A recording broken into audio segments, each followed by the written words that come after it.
Dear venerable monks and nuns, uh, and greetings and blessings all the way from Toronto, Canada to all of you. And also good evening from Toronto, and good evening to our lay friends who are watching us on YouTube Live and Facebook Live. We would like to welcome all of you to our bi-weekly sutra discussion. I hope all of you are doing well.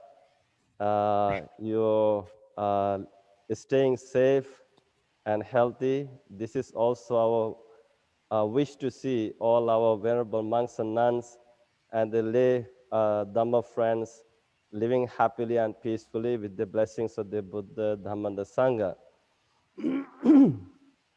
So let us begin our session by paying respect and homage to the Buddha by reciting Namo Tassa 3 times together.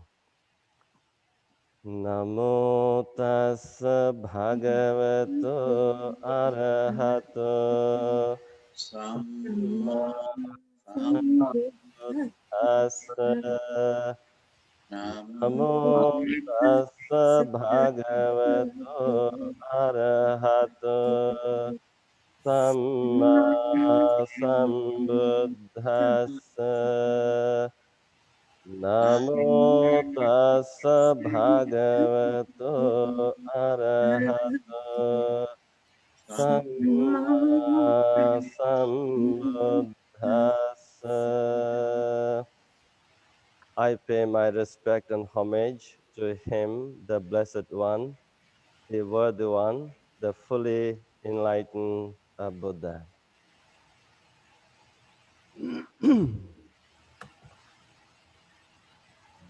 My dear Dhamma colleague monks and nuns, it gives us extreme joy and happiness to see all of you. As Buddha said, Samana nancha dasanang etam mangalamuttamang. Being able to see the monastics is a great blessing. And indeed, it is auspicious moment for me personally. And I believe it is also an auspicious moment for all the venerable monks and nuns who are present at this moment. And indeed, it is a great blessing for our lay friends.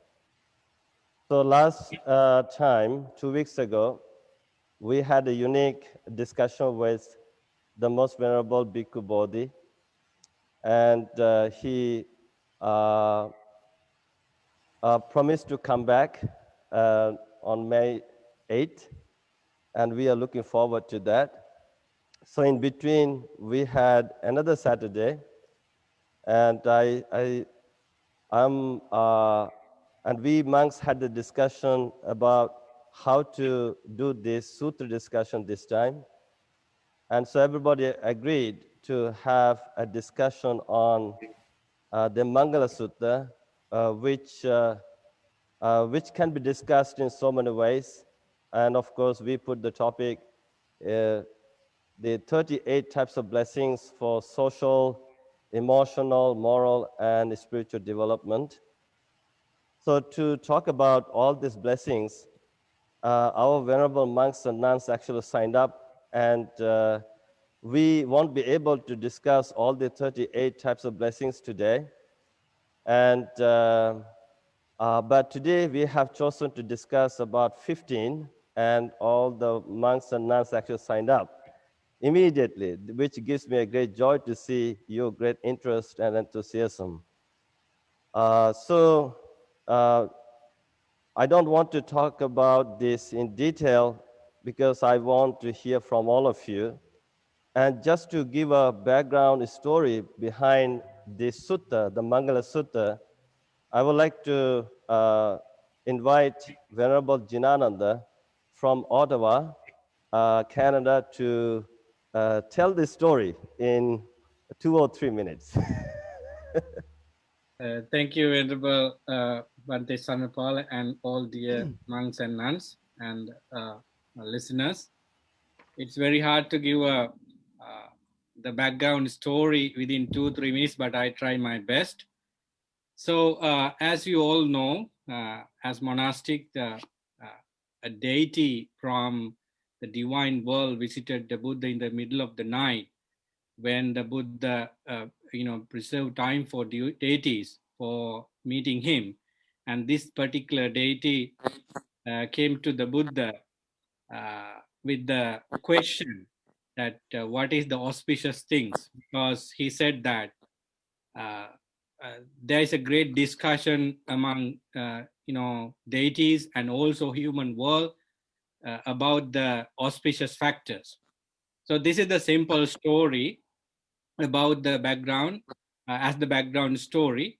But I would like to tell you that this story has many implications for us to think that there is a one Jataka story in the Jataka compendium.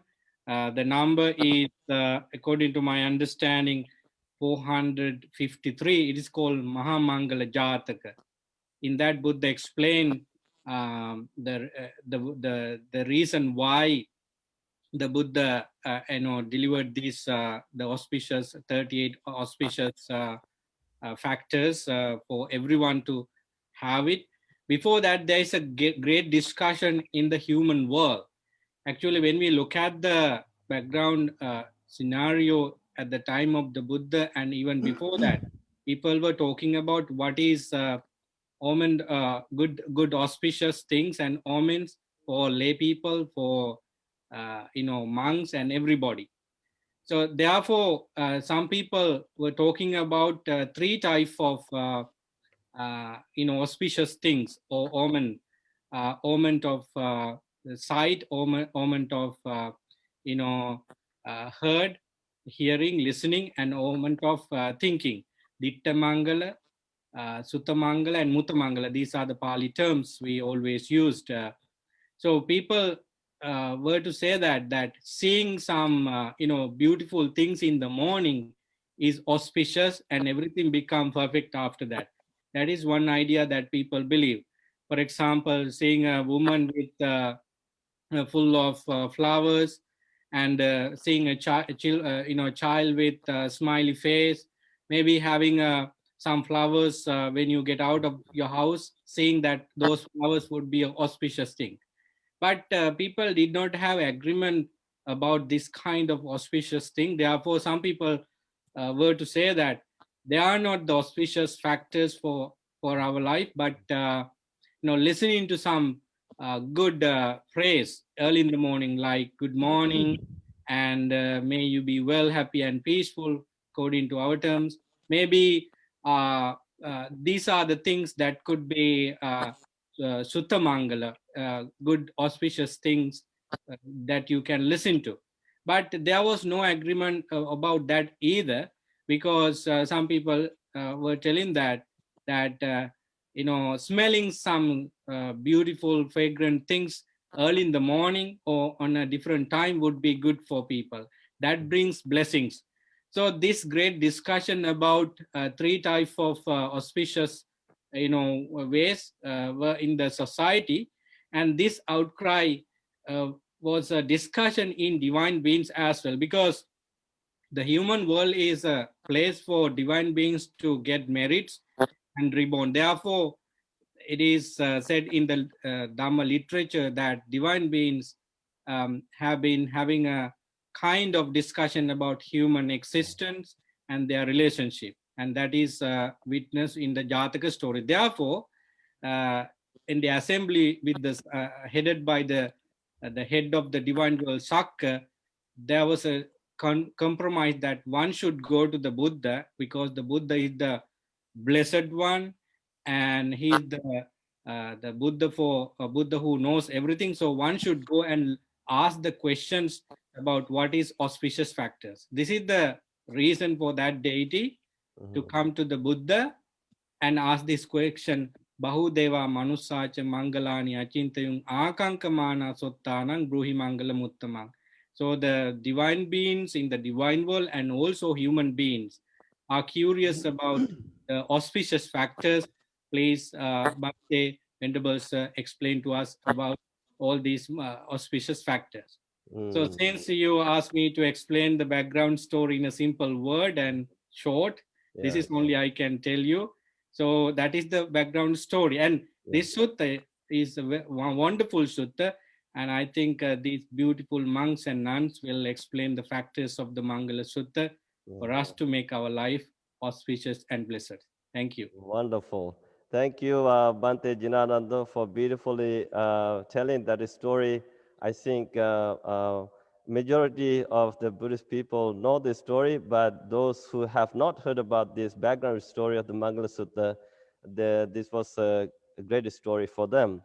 So now there are 38 types of blessings, and to talk about the first type of blessing for social, moral, spiritual development, I would like to invite Bhante Sujatho from Sydney, Australia. They are actually kangaroo monks. And Bhante Sujatho actually runs a beautiful the website. It's called Sutta Central. And I would like all of you to visit that website. Bhante Sujatho. Thank you so much, Venerable, and a great honor to be asked to join, and especially to be asked to comment on this line. And for my, I speak. This is the first line at Sevanacha Balanang, not to fraternize with fools, and this was an important line actually for my personal Dhamma history. And one of the things, because as somebody who encountered Dhamma as an adult, I didn't grow up with the Dhamma. So when I encountered the Dhamma, then everything was fresh, everything was new. And one of the things that was most remarkable about it for me was how everything that I read, everything in the suttas, everything about meditation, everything that I encountered seemed so right. Everything seemed to have this sort of ring of, oh yeah, that's right. It's like coming home. It's like, this is what I've always been looking for, or what I always sort of felt, but I didn't quite know how to articulate. Except for this line. And this was the only time, one of the very few times in reading the Dhamma when I read it and I was like, oh, is that right? Was not to associate with fools. Does the Buddha mean that you shouldn't hang around with somebody? Well, shouldn't we try to help people who are, in need of help or whatever? What does the Buddha mean by a fool here? And so I sort of was I felt a bit awkward around this line. I felt like I didn't quite agree with it, or felt that it didn't quite mesh with me. And I think this is a good example for me, because one of the things that happens with the suttas is that you grow up with them and you keep on evolving and changing with them. And through your life, as you have more different experiences, you keep seeing the same things, but understanding them on a different level. And now when I look back at that, and the more I look back at that line, the more I realize how important it is and how foundational it is for our spiritual life. Because associating with a fool is what leads us to all of the foolishness in life. And especially I've noticed in recent years with what's happened in our culture, our online culture, our discourse around social media, our discussions around politics and all of these kinds of things. When I spent a couple of years ago translating the suttas, and I would spend all day listening to the words of the Buddha and associating with a good friend in the Buddha, and then I would look at what was happening in the world and I would think, oh my goodness, that's like so different to come from hearing that voice of calm and reason and wisdom to seeing all of this craziness. And what we can see now more than ever is how this association with fools draws you into a network of delusion, of hate, of division, of conspiracy theories, of ultimately of a madness, of a collective madness that can drive people to acts of hate and acts of delusion that would be otherwise unthinkable. And so the association with fools is the starting point of this. And sometimes I think that we feel that we need to try a bit too hard, like we feel that we should have the responsibility to solve everybody else's problems. But the reality is that we are limited in what we can do. And sometimes the best thing we can do to somebody is to just say, no, I'm not going to have this conversation with you. I'm not going to engage with you on Facebook or on Twitter or on whatever social media that I have, because you're not engaging in good faith. You're just a troll. You're just a fool. You're just leading this conversation astray because you just got to get some thrill out of it or whatever, and I'm just going to say no. And so one of the things that we really need to learn how to do more clearly, I think, is to be able to say, no. If we want to have a grown-up conversation about things that matter, then somebody has to earn their place. Somebody has to actually demonstrate that they're capable of speaking with reason, of listening with empathy, of understanding and paying attention. And if you're not going to do these things, not going to display a basic element of good faith in a conversation, then there's no point in trying to continue it. And so how do we tell these things? For me, one of the important things is knowing when to admit that you're wrong. Because the thing is that a fool is not just somebody that's out there. A fool is also somebody that's in here. And I act in a foolish way sometimes. I won't speak for all of the venerables here, but you can ask yourselves whether that's true for yourself as well. But the difference is, of course, that if you act in a foolish way, sometimes you can recognize it, or if someone points it out and you can say, hang on, yeah, that wasn't a good idea. And then you can apologize and then you can change it. And if you can do that, then that's the first step towards wisdom. So to not fraternize with fools, to not associate with fools, is one of the first steps of wisdom that we can learn that's going to help us.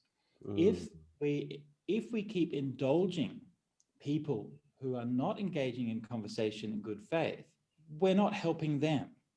Because the more that we excuse them, the more that we allow them to get away with the behavior, the more they will indulge it.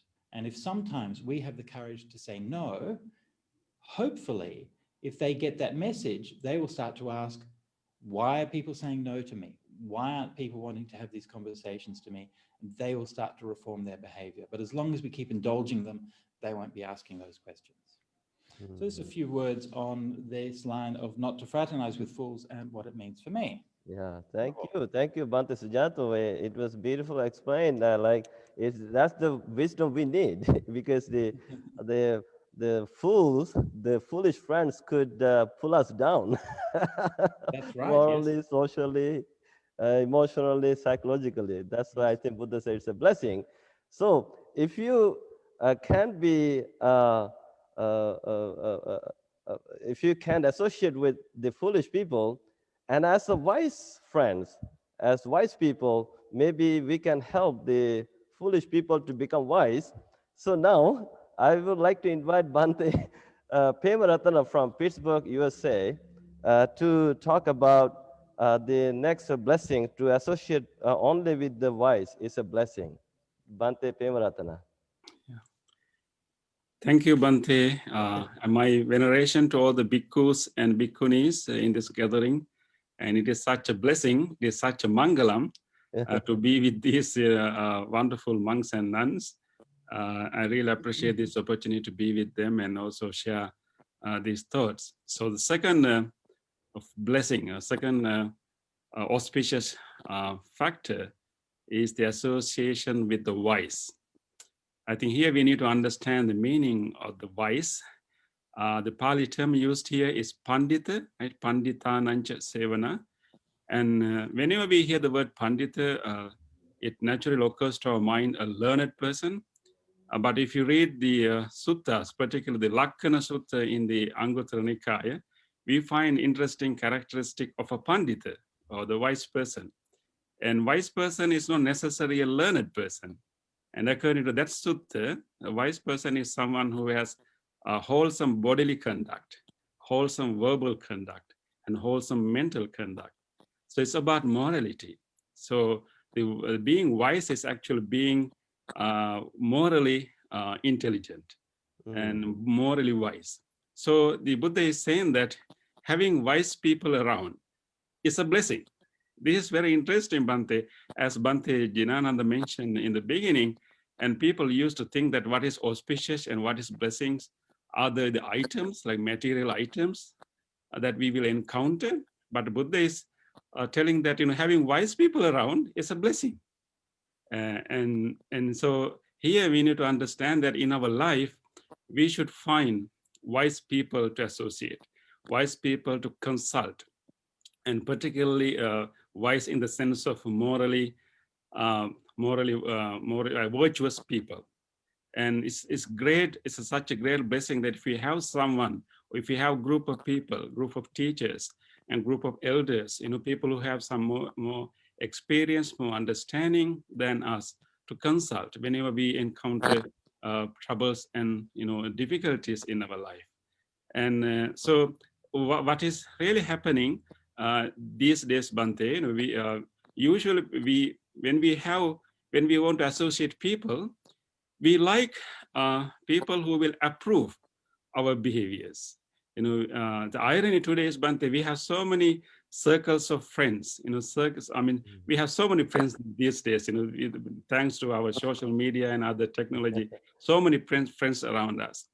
But we have lost the real authentic relationship. We simply use these circles of friends just to show ourselves sometimes. And we always look for approvals. And we only like people who will approve our behavior, who will give more likes to our profile or whatever. I think, but what Buddha is saying, that actually the real wise person is someone who will help us to understand our weaknesses, our faults.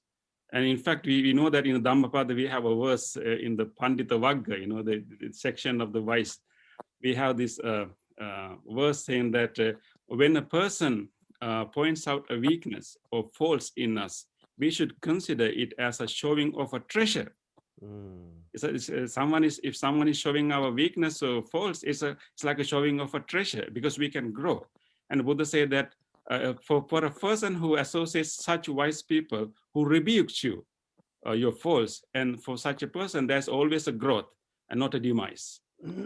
I think therefore we have to think about, when we associate people, when we want to have wise people around us, we should not look for people who always approve our behavior. We want people who will show our weaknesses, who will rebuke us, who will admonish us, and who will help us to grow beyond who we are today. So sometimes we don't like it. We look for approvals and appreciations.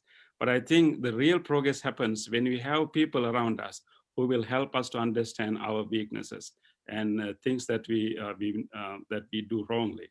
So having that intention is actually a blessing, and so we should try to find such people, such teachers, such elders, such friends who will not always approve us, and who will always try to help us to grow, help us to find our mistakes. And at the time of the Buddha, Bhante, there was a monk, there was an old person called Radha, who came to become a monk. But he was an old person, and he was quite far behind in his learning, in his training, and therefore not many monks were did not come forward to make him a disciple. But one day Buddha actually summoned monks and asked particularly Venerable Sariputta, one of the wisest disciples of the Buddha, to ordain him and take him as a disciple. And although that Radha, who was very behind in his knowledge and understanding and training, because he had this wise person who is the Venerable Sariputta with him, and he was able to grow. And Venerable Sariputta, with kindness and compassion, always help him to see his mistakes and see his weaknesses, and he himself was also willing to listen to those advices or admonishments. And he was not he was willing, and he didn't expect all the approvals all the time. He was willing, and therefore within a short period of time this person who was far behind in his training was able to improve a lot with the help of Venerable Sariputta, and very quickly he was able to attain the full enlightenment. So I think, therefore, in our life, it is such a blessing if we can find people who are virtuous, but at the same time helping us or pointing out our weaknesses and our faults. And we should never dislike those admonishments, because that is a blessing. Yeah, thank you. And of course, now we have learned why hang around with the wise people is a blessing. We learned some great stories. Thank you, Bhante Pemaratana, for telling those stories from the textbooks. And or those who are watching us, actually, if you have questions, you can make comments in the Facebook or the YouTube live, and we will take your questions later on if we can manage to have time. And of course, we have more venerable monks and nuns to speak, and we are under time pressure, but we are trying our best. We are giving only 5 minutes to each monk and nun. So now we have learned 2 types of blessings. So our next blessing, number 3, to honor those who are worthy of the honor. To explain this blessing, I would like to invite Bhante Kamalasiri from Minnesota, USA.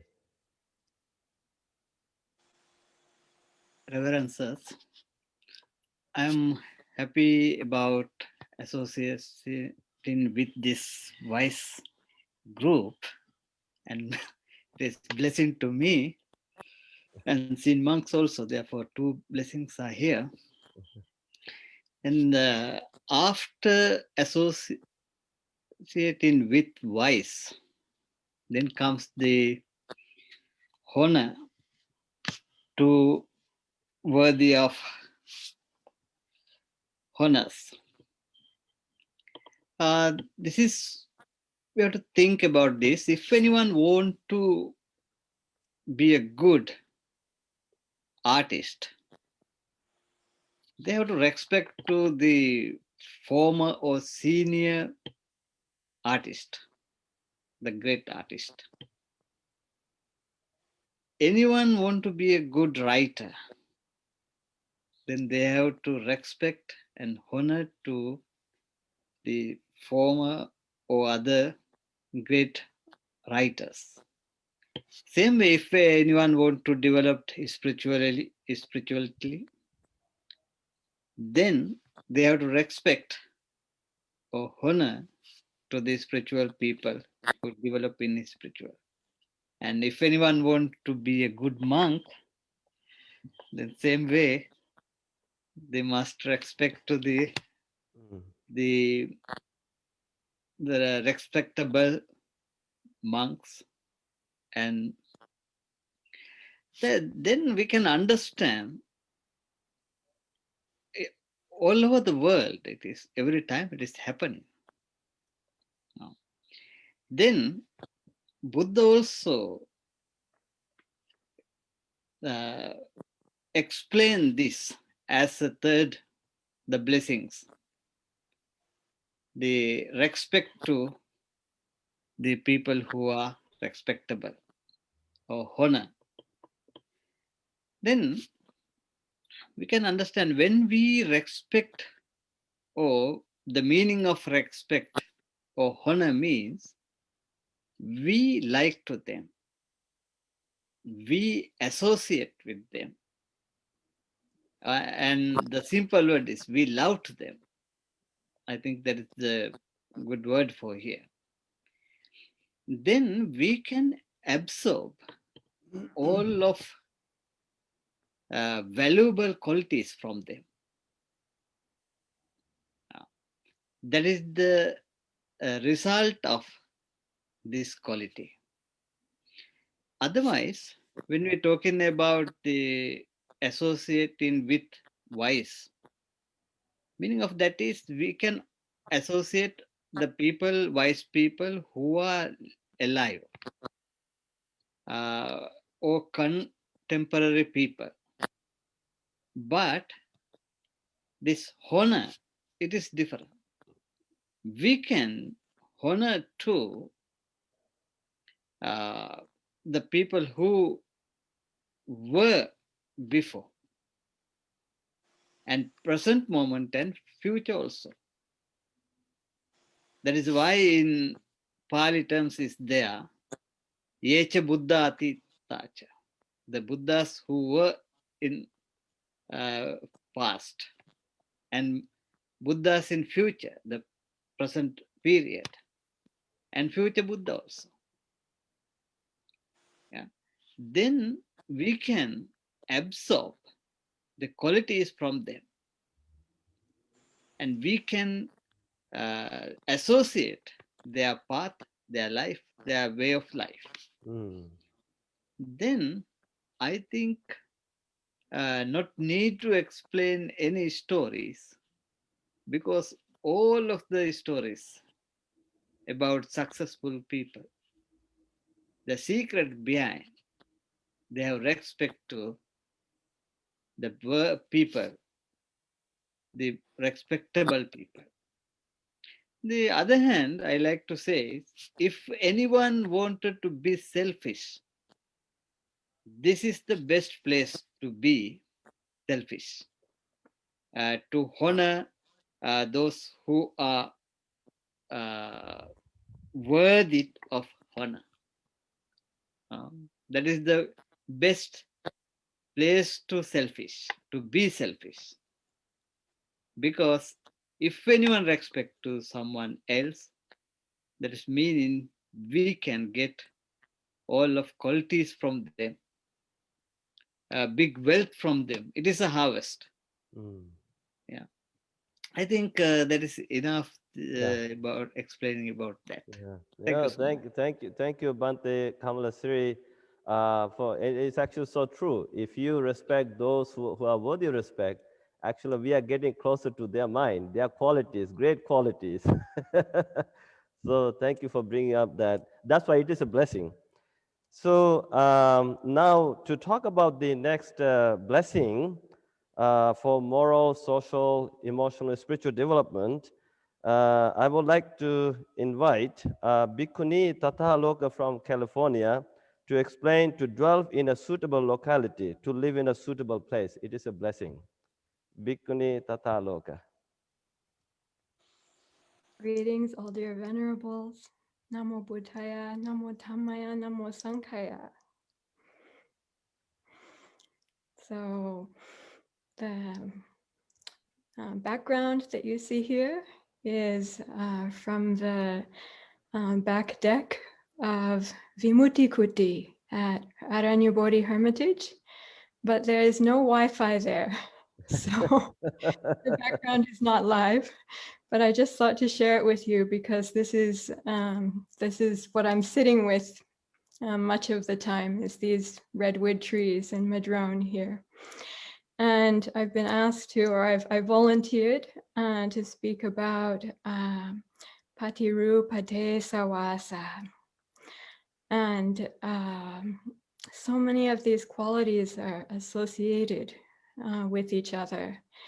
So I was interested to see in contemplating and reflecting on this and going to Sutta Central to check up on it. Then in the definition of living in places of suitable kinds, so living in a civilized country or a congenial place to dwell, different commentators mention different kinds of qualities, good governance, the presence of good people, especially those who practice the Dhamma, tidy and clean and healthy environment, good climate, tranquil and peaceful environment, and also where there are sacred places with monks and monasteries, one of our famous commentators has said, and people who are engaged in meritorious deeds. So I'd just like to comment a little bit then about what the Buddha is saying about this, that a suitable place is defined as one where the four assemblies, the Buddha Chatu Parisa, of bhikkhus, bhikkhunis, upasakas, and upasikas, where they dwell. In Anguttara Nikaya, the numerical discourses of the Buddha, chapter 8, in the third raga, that's the third section, sutta number 29, Bhante Sujatho has translated it as lost opportunities. The title of that sutta, Akana Sutta. Then where each of the 4 assemblies have members. And in the Digha Nikaya Parinibbana Sutta, then they would be defined as Vyata, Vinita, Visarada.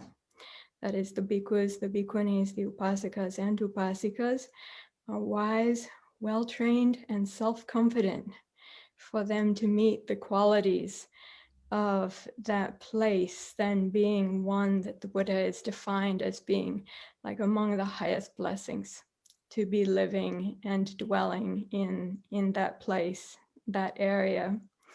So also I remember being a teenager in northeastern Washington state, out in the country, and my stepmother asked me about karma, and we started talking about wise people, and then she asked me, do you know a single wise person?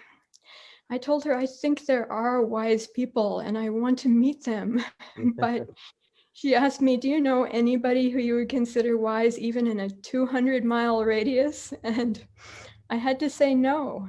And it really changed my heart at that moment, because I made a vow to go find them, that I really needed to go and meet and find those wise people, seek them out and come into their presence. And that led even to traveling around the world. But now I think, thanks to all of you, the presence of wise people is increasing in this land. And in lands where it was hard to find such wisdom before. So I just want to recognize and to appreciate that. Also during the time of monastic life, I've lived in a lot of different environments. Some like the city temple, city monastery, also forest monasteries, also going on walking pilgrimage or going to some ancient, we would say ancient sacred sites. I feel like when one is young in their practice and young in their training, drawing near to wise people, listening to the Dhamma, and then also going into the, say, spiritual environments. So many people in the United States these days are going out into nature to find their refuge and to find their solace for the burning in their heart. And this is a great refuge, truly. And I found it so myself, my whole life. Even that time suffering as a teenager when I had trouble with so many things, like all my fellow teenagers, where you could say our hair was on fire for a different reason. So I would go out into nature with my horse to get far away and then just let go of everything and sit by the creek, the trees, the sparkling water flowing, and something of the Dhamma just in nature then helped to ease the fire in my heart and release and let go and come back to the refuge of the truth of things as they are, really naturally seeing anicca and dukkha, at least, if not understanding anatta. But we say in those environments, sometimes we forget ourself. What that means is all the stressful ideas that we're normally carrying about ourself and relationship, that we let go of them, and then we feel free and at ease and comfortable. So I really believe in the brilliance of the Buddha of combining this refuge and the Dhamma of nature, and also together with being with those who are worthy of honor, honoring those who are worthy of honor, being together with fellow practitioners who share in our values, and in our ideals. And if we have any opportunity in our life, then also really to cultivate the remembrance of those places, the remembrance of those people, the remembrance of those conditions often. And I've had the very fortunate chance to travel to Sri Lanka, to Anuradhapura, ancient sacred city. And I had heard before going, some people say that like some of the old stone seats, that there's no seat that hadn't been sat on by an arahanta. And I thought, oh, it sounds like hyperbole, just saying something special and great. But when I was in that environment and just sat there on those ancient stones, aside, away from some of the places so crowded with pilgrims and tourists, then I feel like really there's a kind of a nimitta of the Aryas there, a nimitta of the sense of the sacred. Even in some of our old churches here, we feel in our bodies the stillness and the ambiance of what people hold sacred. And in those places also bodhgaya, especially nighttime when it's more quiet, then we can really feel this is a suitable place. This is a deeply inspiring place. And so how important it is even now recollecting that to really feel in our bodies, the basis of our bodies, our feelings, our minds, our hearts, the importance of this Dhamma until we're like deeply steeped in it, deeply soaked in it. Even they say like dyeing the monastic robes, like you get thoroughly dyed in the steeped and soaked and dyed in the Dhamma. So that you feel all of your sense bases and khandhas pervaded by such ambiance. And then when you go into the city and the crowded and busy and noisy places, you have the sense of the sacred space being present, radiating from within you outwards to the others. Then this becomes a great blessing for ourselves and for others. Until we establish that fully, though, I really believe it's so important to bring ourselves into such spaces, to create such spaces, to offer such spaces, to regularly recollect such places, such that our minds and our bodies and feelings, our khandhas are pervaded by that recollection as a real refuge and a blessing until we're completely established such that, it's just unbroken, uninterrupted, and we don't feel that we be shaken by anything, as in the end of the Mangala Sutta, which we'll get to later, where we get to Puttasa loka dhamehi chittanya sanakampati asokam virajang kemang yeta mangala mutamang. Though involved in worldly ways, unshaken, the mind remains beyond all sorrow, spotless, secure. These are the highest blessings. Yeah, So, thank you. in places of suitable kinds. Yeah, thank you, Venerable Tathaloka Bhikkhuni. You have actually brought a lot of insights with respect to these blessings, and I would like all our friends to rewatch this sutta discussion on YouTube and on Facebook, so to understand more. So thank you and my gratitude.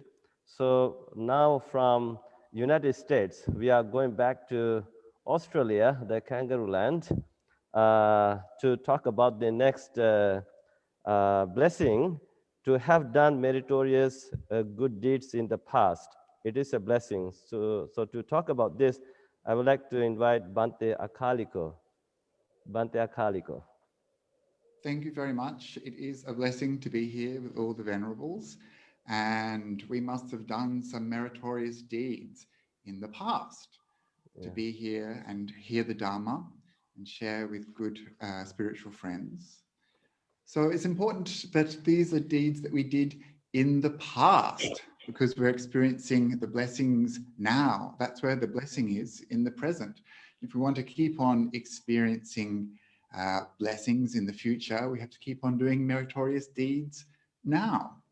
So the Buddha said in the Itivuttaka number 22, do not fear meritorious deeds. For meritorious deeds are a synonym for happiness, for all that is desirable and agreeable. And it was because of a result of having done many meritorious deeds in the past that the Buddha experienced long-term happiness. He says that he spent 7 eons in the heavenly realms without once returning back to earth. That 36 times he became Saka, the ruler of the Devas, and became a wheel-turning emperor many times over. And so he says these kind of results are the type of results which can be gained from meritorious deeds, and which of course ended up leading him all the way to enlightenment. So what are meritorious deeds? So there's usually 3 types of classes of meritorious deeds. Generosity, giving.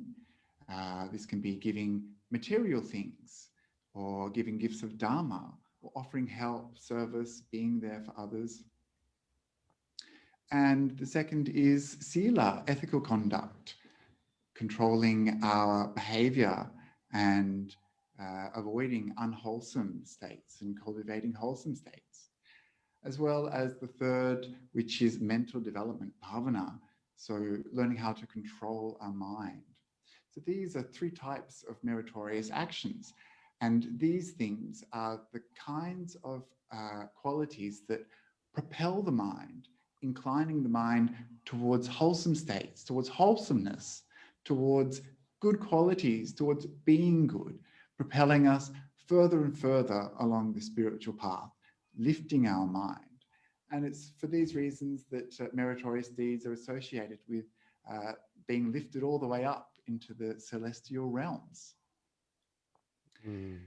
So when it comes to practicing these meritorious actions and deeds, we should feel good about ourselves for doing them, unashamedly good for participating in deeds which are going to propel us further along the spiritual path and keep on inclining us towards wholesomeness. In this way, we can see that meritorious deeds are kind of like a spiritual energy, an energy that the commentator Dhammapala said helps to cleanse and purify our mental continuum. And this long-lasting happiness is the kind of result we can expect from meritorious deeds. In a sutta which talks about the 6 factors of giving, in the Anguttara Nikaya 6.37, we hear about the kind of results we can expect from even the smallest act of merit, meritorious deed done towards someone who is practicing to overcome greed, hatred, and delusion. And in this sutta, the Buddha says that just as the ocean has a lot of water in it, and it's very difficult to estimate the amount of water in that ocean, liters, gallons. It's very hard to estimate just how much water is in the ocean. In the same way, we can reckon the amount of merit that comes from even the smallest act of giving as being incalculable. The amount of water in the ocean seemed to be incalculable, and the amount of merit gained from the single act of giving is also immense, incalculable. And so when it comes to actually doing these things, let's not be too calculating. I remember a story that Ajahn Brahm likes to tell about a group of people who went to visit Ajahn Chah. They took lots of food in the back of the car, took it to the monastery, put it out on the tables, and then found out that Ajahn Chah wasn't there. And then they decided to take back that food and go elsewhere to find, I guess, the second best person they could think of to offer to. So this kind of merit making, maybe not the best. And another kind of merit making I remember seeing in Myanmar, which was a practice developed in China many centuries ago, the act of releasing beings, which sounds really beautiful, sounds really good. But I remember watching after paying to release some birds, sitting down under the shade of a tree, and then seeing that the birds returned to the cage and put themselves back in, and thinking, and also reading recently about the case of people who are releasing beings into the ocean, and unfortunately they got fined a huge amount because they're actually destroying the environment. So best not to calculate too much, best just to be good, to do good, and to know that these actions are done for our long-lasting happiness, and that they will benefit us and benefit many other people. So these are a few thoughts on merit making, and I hope that they're of some benefit to you all. Yeah, so thank you, Bhante Akaliko. I know we are going to meet again tomorrow to talk about the theories with the That's Sima right, monks. for the Terra Festival. Many of the venerables here online are part of the Terra Festival. Yeah. And if people want to know more, they can go to terraguitarfestival.net. Yeah. Okay, so now next we are going to invite Bhante Sankiccha from Detroit, United States, to talk about to set oneself in the right course. It's a great blessing. Bhante Sankiccha. Thank you very much, Bhante. With respect to all our venerable Bhantes, Bhikkhunis, and Bhikkhus, as we can see, this is another opportunity or place where we talk about the great blessings or the factors for the great success in our everyday life for everybody, regardless of any difference. So according to the Mangala Sutta, the greatest blessings after initial steps, the necessary supportive factors or the blessings, to set oneself in the right course, in the right direction, becomes very important. So with the blessings of the previous qualities, acknowledging the importance of having good friends, avoiding bad companions, living in the suitable locality, and even receiving the respect as we respect others, one has to set oneself in the right direction. You know, this idea brings us some sort of self-control, or where we should and how we should direct our everyday life.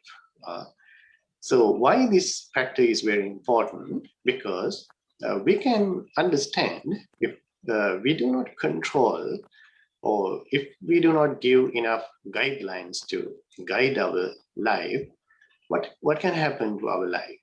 You know, what kind of negativities can come in our way? You know, most of the time we can see this happening in the society, in the world, for many people, especially in the young generation, you know, having no proper guidelines, directions, they are going astray, leading to many different negativities and eventual suffering, emotional sufferings. Sometimes they cannot think of coming back, you know, they cannot simply unlearn these things. So therefore, from the beginning, you know, to set oneself in the right direction is a very meaningful factor. I think parents have a great responsibility on this, you know, guiding in their children in the right direction. You know, if we do not take these directions, you know, the nature of the mind, Buddha explains, manasa papa samanina, unguided or undirected mind always takes the wrong path. You know, it is the nature of our mind.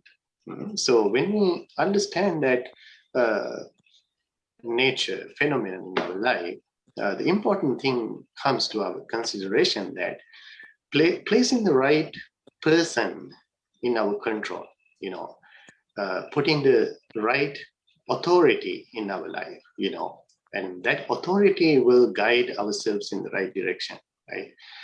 To explain that, I have a very short story. When I happened to read this story in Sri Lanka, I thought this story belongs to Sri Lanka. When I was in Australia, I happened to read the same story as an Australian story. And eventually I came to know that it's a universal story. Just because of the powerful lesson this story has. The story is about the king and the gatekeeper. There was a king and he has a very close friend in the same palace, and the unique thing about these two friends was they looked alike. They were like twins, so they were very close friends, and they were teasing, others sometimes. They made fun of others. Many people interacted with them in a funny way. So one day the king wanted to play a trick. So the king suggested his friend, my dear friend, why don't you become the king and I will take your role and I will become the gatekeeper for one day, and friend accepted the proposal, and the gatekeeper became the king and king became the gatekeeper. What happened? Soon after the gatekeeper became the king, the fake king or the real gatekeeper ordered the real king, who is now the gatekeeper, to be killed, to be executed. This is a very short, interesting story. The lesson of this story is very powerful. When you think about our mind, this is what has happened to us also. How we interact with our thoughts, our feelings and emotions, we have given such a powerful authority to all these negativities in our life, and because of this long-term interaction with our mental activities, feelings and emotions, we have identified ourselves with all these mental attributes, qualities or thoughts and emotions. So we have completely lost our control. So therefore, wrong persons, wrong emotions, feelings are in our control now.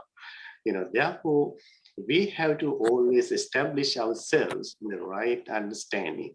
When you think about putting oneself in the right direction, right course, can be varies. It can be different from person to person. Overall, we can think that what eventually can make me happy and satisfied in my life? How can be living a very peaceful and happy life? So in that way, with these qualities, actually, one can set oneself in the right direction. So I have some important necessary qualities to be included in such a way of life, as guidelines. Most importantly, we all need to be able to set positive and realistic goals in our life. And also, as we already explained about, associating with good and supportive friends around us. And of course, we have to acknowledge our limitations most of the time, and most of the time we have to remember that beginning our day with positive thoughts and practices. This can be very important, because the thoughts or the feelings that we are having in our day, that's the very first thing that is going to be totally affecting our overall day and what we are facing, what we are going to achieve in our day. So therefore, to begin our everyday life with positive thoughts like loving kindness and compassion, even practicing some meditation or reading some healthy stuff, it's a great way to start our day. So these things can be included in our successful life. and also to have some self-confidence and to develop self-talk instead of ruminating. I would like to stress on this a little bit, to observe what kind of thoughts, the self-talk we have in our everyday life. So this has been a very big topic today in the field of psychology, how people are maintaining their thoughts, as a self-talk. It can be positively developed, if we always think about positive things, beautiful things, helpful stuff in our mind, avoiding the ruminating instead of criticizing, blaming oneself, discouraging thoughts and emotions. They really affect our progress and way of life. And also to be kind and gentle to oneself and others, and to maintain all these good qualities, maintain a very good balance in our life. So eventually, if we maintain all these positive qualities, we can remember the positive qualities that we spoke about in the Karaniyamitha Sutta. We can enjoy the great success. And Buddha in the Dhammapada, in one Gatha, he explains, Uttanena pramadena sanyamena damencha deepang kairat medhavi yang obho nabhikirti. Whenever we want to achieve the success, we cannot simply achieve the success in whatever we want. It is not acceptable. It is not appreciated in any civilized country or society. Our success always has to be based on persistent effort, and also most importantly with self-discipline, self-control. And our success, when it is built in such a way, it is like building or creating our safe island, which cannot be overcome or destroyed by even a powerful tsunami. So this is a very important thing to reflect on, how we should guide our life, how we should direct ourselves in the right direction, as there are so many things to distract us, in the world today, in the society. We have to be very mindful and attentive. So if we have these thoughts, these guidelines, we all can enjoy our life with great success. Thank you very much.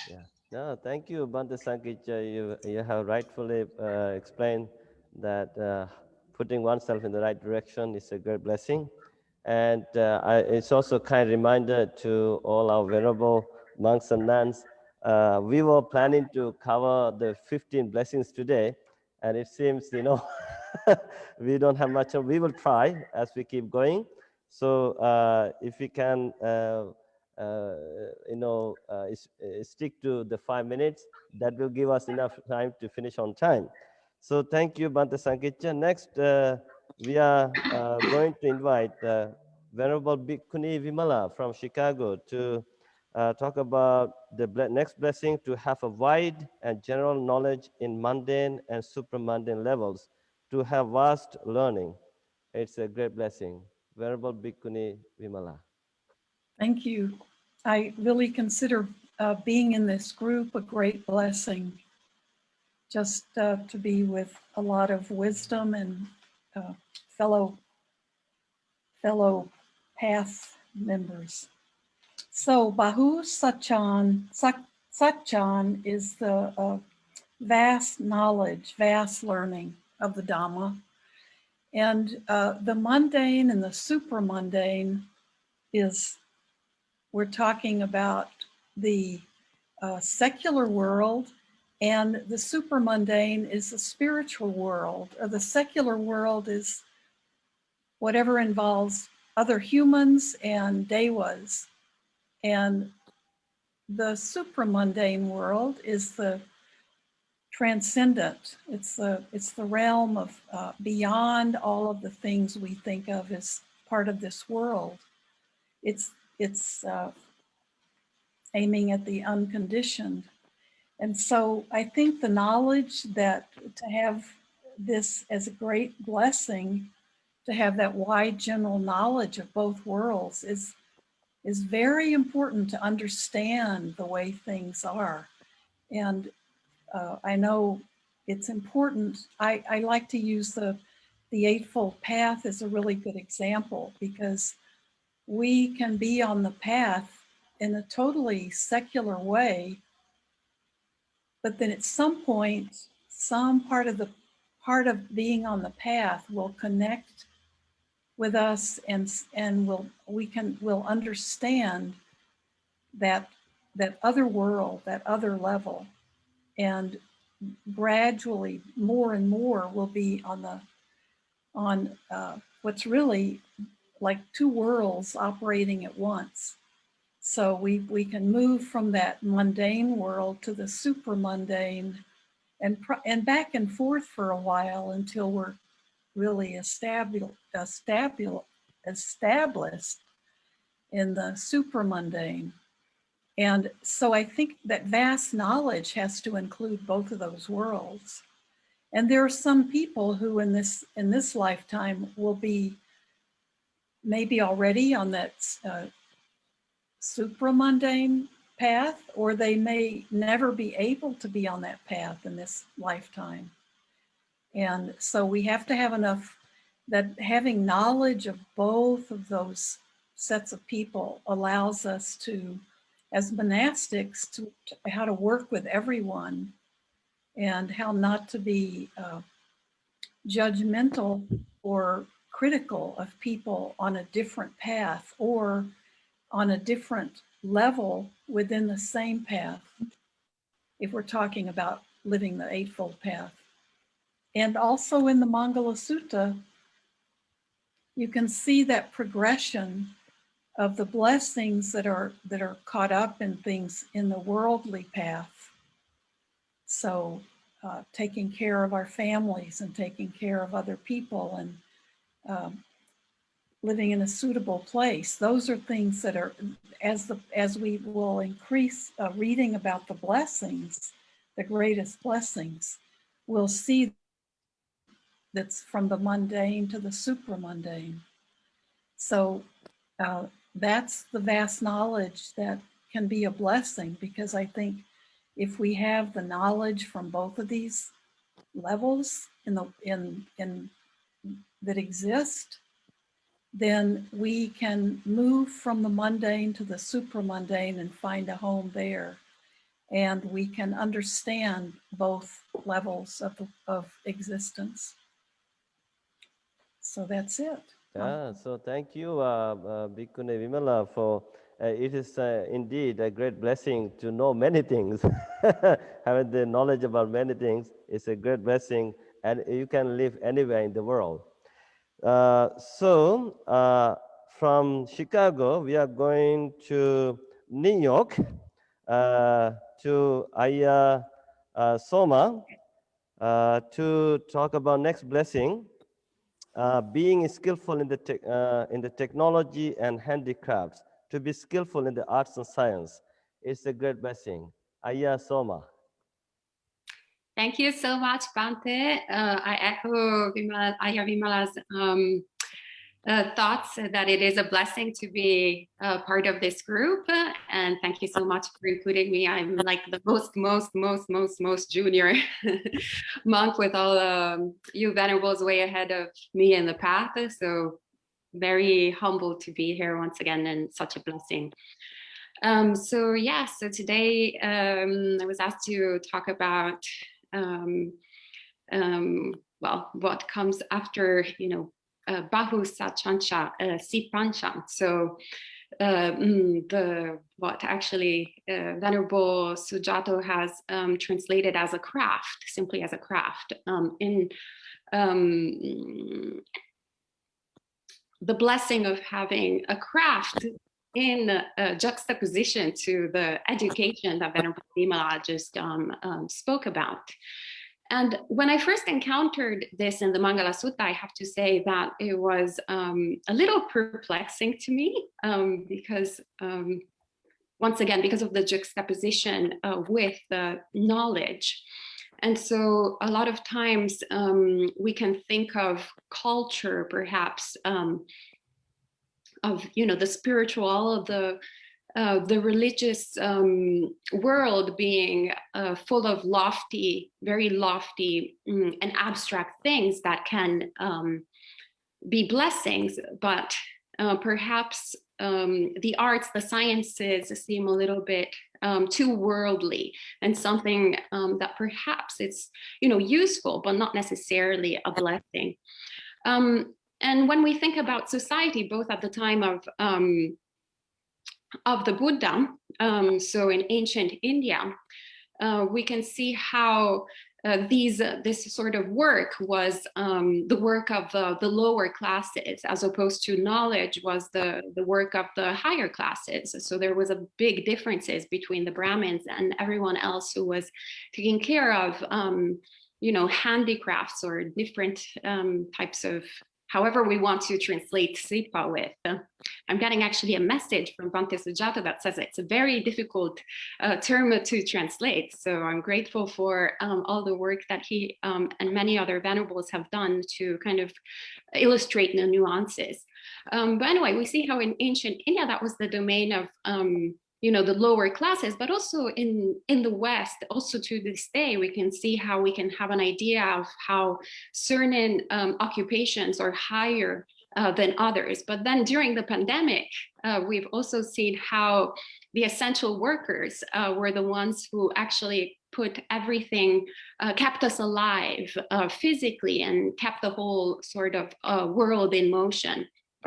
So it was very interesting to me to have this teaching from the Buddha of the importance of both the sort of more spiritual and loftier parts of the path, but also the more worldly and more crafty sides of them, that then they propel us into monastic life, where we see that maybe especially if we are not born Buddhist, we might get into the path through meditation and perhaps through a passion of the suttas. And then we put these robes on and we think that monastic life is only about reading suttas and only about meditation. But then we actually need to sew our robes and so perhaps other venerables' robes, and we start practicing the Vinaya, the monastic code, and take care of our seniors, our teachers, our preceptors. And it's a lot of like menial tasks. So also there is perhaps a lot of sweeping and cleaning to do in the monastery. And most of our time, perhaps we're doing it, it's the opposite of all the loftier goals. And we can think, oh, if only I had time meditate all the time, I would be enlightened already. But instead, actually, the biggest gifts, sometimes we get them in this path when we're actually, as Venerable Ayya Tathaloka was saying, we want to become steeped and soaked in the Dhamma. And so just, in the same way, when we're dyeing the robes, that's part of it. Whenever we're doing these menial tasks, we're in a way steeping and soaking ourselves, cultivating wholesome qualities, cultivating all the blessings and that are described in the rest of the sutta. So it's not just one element of the path, but they're all interconnected in one way, shape, or form. So I'm very grateful always to our original teacher, who, the Buddha, who always grounds us into reality instead of just keeping us, okay, only first jhana, second jhana, third jhana, fourth jhana, say perception and non-perception. But actually, there are so many practical, also day-to-day blessings that each one of us can cultivate, and they propel us towards the path that are very important. So thank you. Thank you. Thank you, Ayya Soma. And I understand Bhante Sujatho and Bhante Akaliko, they had to go for Pindapata arms round around this time. So Bhante, thank you so much for joining us. We are hoping to see you on May 28th. And your contributions greatly appreciated. And so Bhante Akaliko, I will see you tomorrow evening, our time. So from New York, now we are still remaining in New York. We are going to next Venerable Bhante Sujatho to talk about the next blessing learning and abiding by the rules of conduct and disciplines laid down by the Buddha for lay devotees and monks. To be learned in the moral discipline is a great blessing. Bhante Sujatho. Thank you, Venerables. So, as mentioned, I'll be talking about the next blessing, which is Vinaya Chasussikito. So Vinaya, we normally think of as meaning the monastic rules, which of course is relevant to all my fellow monastics here at this panel. But Vinaya also is sometimes used in a broader sense to mean the training rules, the principles of morality, which at the most basic is the 5 precepts. But also in a number of places in the suttas, there's more detailed explanations. So explanations of right speech, of right livelihood, of different aspects of how to relate to ourselves as well as other beings in a wholesome and beneficial way. So there's a lot of guidance to be found in the suttas around ways of training ourselves in conduct, training ourselves in good behavior, wholesome behavior that helps to cultivate wholesome states of mind and incline us towards awakening. Because ultimately that's the purpose. That's the purpose of these moral training principles. Actually, one of the best quotes I've ever heard about Vinaya is from one of the venerables here today. So Bhante Dhammaloka, many years ago, he said to me, Vinaya practice is meant to support Dhamma practice. If we're holding Vinaya in a way that's not supporting our Dhamma practice, then we're not doing it correctly. So I don't know if Bhante remembers saying this to me, but I've never forgotten. So I'm very grateful for that quote. And I quote you all the time. I hope you don't mind. Great quote. That's good. So this is the purpose of all of these moral training principles that the Buddha speaks about. So both the rules for lay people and for monastics, they're meant to help us shape our mind to be more like the mind of an awakened being. They're meant to help us live fully in accordance with the Dhamma. And this is a blessing because when we've trained our mind well in the principles of right action, right speech, right livelihood, in following the precepts, in living a blameless and wholesome life, then we're happy, we're joyful, we're accumulating the good karma that makes for positive conditions in the future. And we're starting to recognize our negative habits and tendencies and learning how to cut them out of the mind. We're learning how to identify defilements and eliminate them before they can manifest through anything that we do. And this means that we're developing a deeper understanding of our own mind.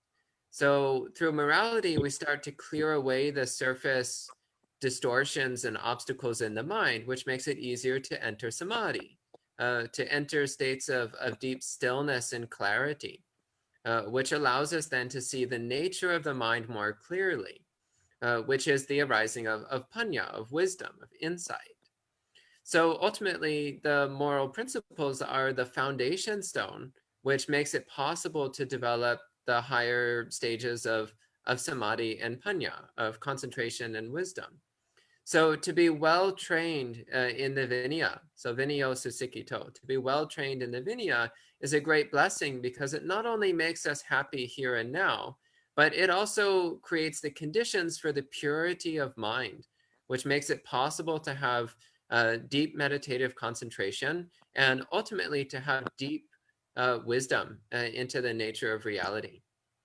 So those are my thoughts on this for now. Thank you for listening. Oh, thank you, Bhante Sujatho. Next, we are from United States. Now we are going to Sri Lanka to Bhante Dhammaloka to talk about to attend. From New York to Ottawa, Canada, to Bhante Vijita to talk about speaking what is true, pleasant, and beneficial to others. To speak good words is a blessing. Bhante Vijita.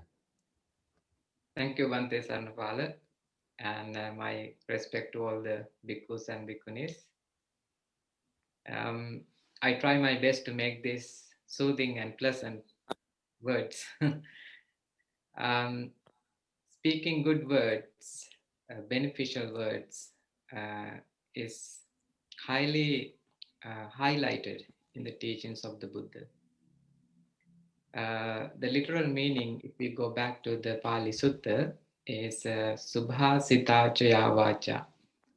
So that means words that well spoken or well spoken words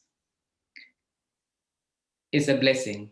Why? It's because if we speak words that bring suffering and conflict to our life and others, suffering follows us. Lots of emotional discomfort follows us. Sometimes even in our lives, unintentionally, sometimes we say things, and later on we think about those words we spoke, and we regret and thinking, oh, I shouldn't have said that. So being mindful of our own words brings so much peace to the monastic life, lay life, and everybody's life. From childhood to until we die, speaking these soothing and comforting words brings healing to oneself and others. Because words become a very significant part of our daily life. And if we think of how many words we speak every day, unless we are in silence, we speak a lot of words. So most of the time, if we interact with other people, we communicate through our words. So being mindful and speaking pleasant words, we create happiness in others' life. So therefore, I'm not going to take too much time. Bhante Sanrapala should be anxious as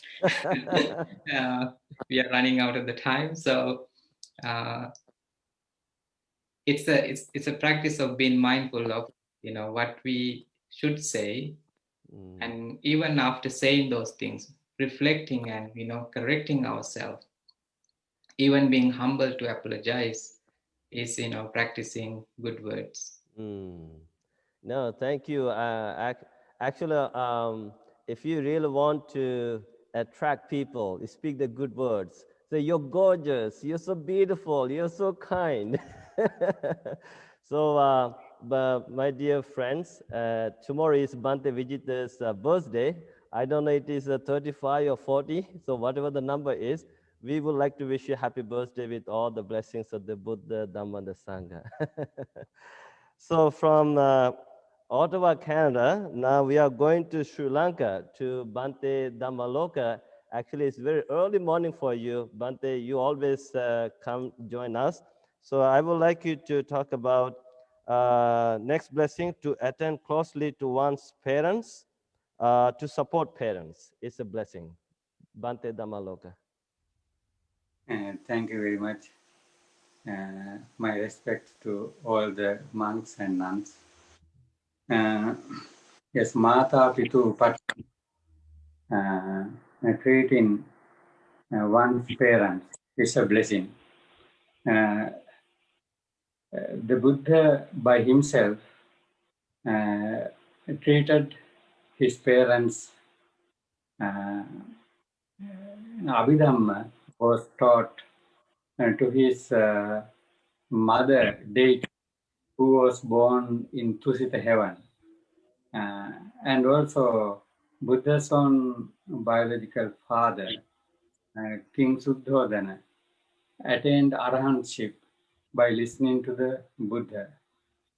And the second most, we consider as the second Buddha for all the sasana, all the monks, Hariputta.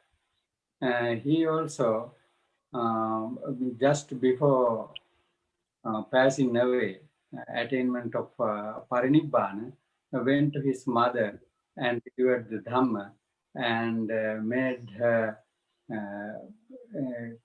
came into the Sotapannahood. and Venerable Moggallana, the second most important disciple in the Sasana. It says that he has helped one of his previous mother who was born among the hell beings. It's that day is celebrated in, I think, Vietnamese tradition and other traditions called Ulambana. He has gone to the among the hell beings, and somehow by using his miracle powers, he rescued her from the hell. And in these ways, in the Sasana, there are many incidents that the monks have helped their mothers and fathers. And in the this sutta, and treating one's parents is a blessing. And in Parabhava Sutta, the Buddha says, if you do not care about your parents and do not respect them, do not treat them, that's a sign of downfall. And in the Vasala Sutta, the Buddha says, if you do not respect your parents and do not care about your parents, it's a sign of you are an outcast, you are a low caste person, you are a Vasala. And even the monks are allowed to treat their parents if they were so poor, if they need basic things. You can go even for Pindapata and collect food and feed your parents also. And that's so important because one of the worldly, mundane right view. There are 10 characteristics of mundane kind of right view, right vision. Sammaditi, laukika sammaditi. One point is considering one's parents as higher or source of making merits for oneself is a mundane kind of right view, right vision. And the Buddha said that Brahmati Mata Pitaro. Brahma is the creator God considered by Indians at that time. So the Buddha says, for everyone, their own mother and father, their parents are the creator gods for them. And when I was a child, I remember that my parents and others used to ask, when we grow old and when parents are so old, how are you going to treat us? Others, my brothers and sisters said so many things, but I told them that when they are going to die, I would be there and I would chant sutras to calm their mind. Actually, I got the chance 2 years ago when my father was passing away. I was here and I got that opportunity to chant sutra and bless upon him. And nowadays I have been in my mother's house and she has been participating with so many meritorious deeds in the morning and evening, especially meditation and other things. I think that's, I'm happy to get that opportunity to help in that way spiritually with my parents. The Buddha said, by material things, you can never pay off the debt that you have for the parents. But if you encourage with sila, samadhi and panya, and help them to establish in the saddha, that's the best way to treat one's parents. So I don't take that long time. So thank you very much. Thank you, Bhante Dhammaloka, for explaining that blessing. Taking care of parents is a great blessing. And actually, it's right on time, 7:30, but I would like to take 5 more minutes to give an opportunity to come back to United States, to South Carolina, to talk about next blessings, to take care of one's wife and children, to provide for wife and children, is a blessing. Ayya Sudina. Thank you, Bhante. Can you hear me? Yes, yes, very clear. My respects to the Venerable Sangha. Friends, thank you for inviting me to this program. My topic from the Mangala Sutta is Putta Darassa Sangaho, which means caring for one's wife and children. The Buddha says that the husband should honor, not disparage, be faithful, give over full authority in the house, and provide her necessities. A wife too should have compassion, organize her work well, be faithful, guard the family earnings, and be skillful. Today, as expenses are high, in most families, both husband and wife work and earn.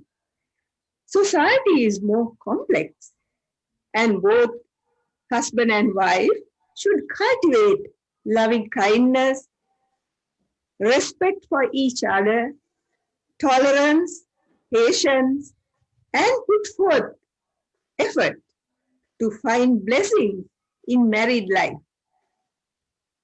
According to the Anguttara Nikaya, when wealth is acquired righteously and one honors, respects, and venerates his wife and children, his workers, etc., they in turn have compassion for him, the husband, and with a good heart wishes, may you live long. Then only growth is to be expected, not decline.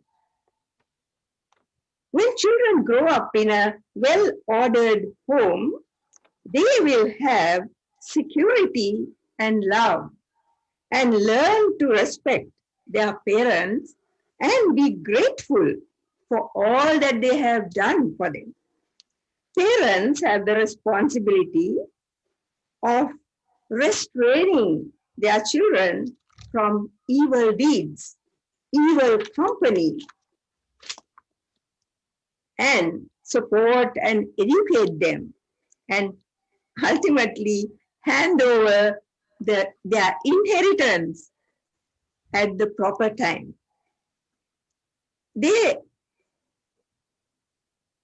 Such an exemplary couple was Nakula Mata and Pita. I'm sure everybody knows them. They tell the Buddha that since their marriage at a young age, even in thought, they never transgressed against each other. Even in thought, much less in deed. So they were very faithful to each other. Both of them want to see each other even in the future.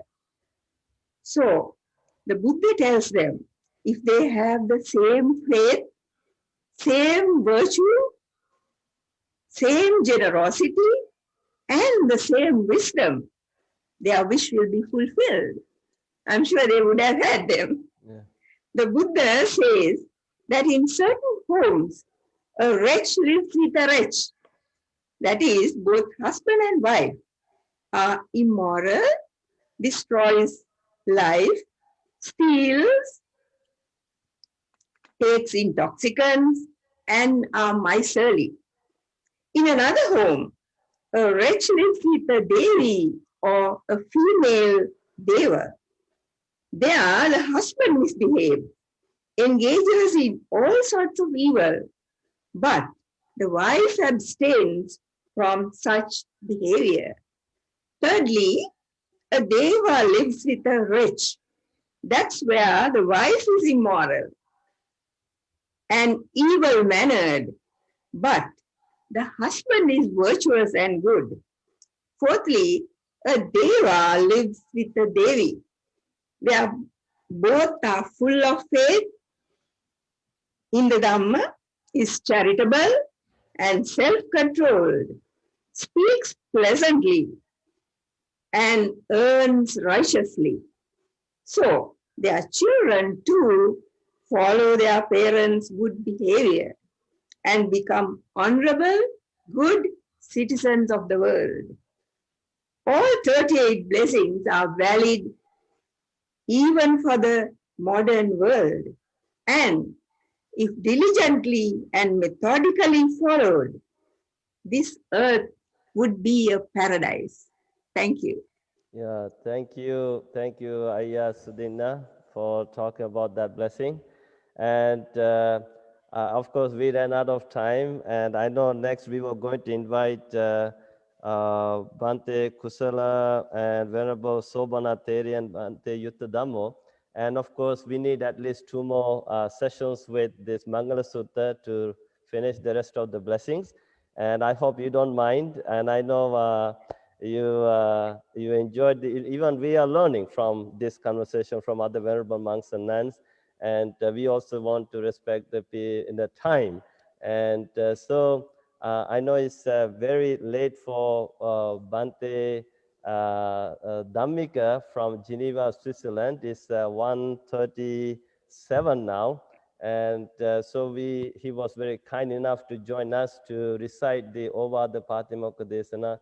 And Bhante Dhammika is also United Nations human rights representative. So it's a great honor to have you, sir. And now I would like to invite you to recite the Ovada Patimokkha. Okay. Thank you very much and highly appreciated all the venerables, including Bhante Saranapala, and mostly gratitude to share your wisdom with all the participants. Now, as Bhante Saranapala mentioned, it's 1:38 here in the morning. It's good time to recite the Patimokkha, okay? Yeah. And which really make us to remind our noble duties, noble responsibility as fellow monks, what Buddha was expected from us as his disciple monks. Sabba papassa akaranang kusalassa upasampada Sacitta pariyodapanang etang buddhanusasanang kanti paramang tapotitikha nibbanang paramang vadanti buddha nahi pabbajito parupagati samano hoti parang vihetayanto anupavado anupagato patimokkhecha sangvaro mattanyutacha bhattasmin pantancha sayanasanang adicittecha ayogo etang buddhanu sasanang ti. Thank you, Bhante Dhammika. Thank you, venerable monks and nuns, for sharing your wisdom, your insight, your knowledge with all of us, with all our friends who are joining from different countries. And my gratitude and respect to all of you for coming together to discuss the Dhamma, to give the hope and light to the people during this difficult time. So I'm truly, truly, truly grateful to all of you. And next time, we are going to have Bhante Bodhi again for the unique discussion. And if you have more questions for him, please send us. And also to our lay people, if you have questions regarding modern ethical issues, not the ones we have already discussed, but if you have more new questions about modern ethical issues, please send them to us. And until next time, I would like to send you all the blessings of the Buddha, Dhamma, and the Sangha for your health and safety. May you live long. May you have all happiness in your life. And good night from Canada. Sadhu, Sadhu, sadhu, sadhu. sadhu. Very much. Thank you, Thank you. everyone. Sadhu. Thank you.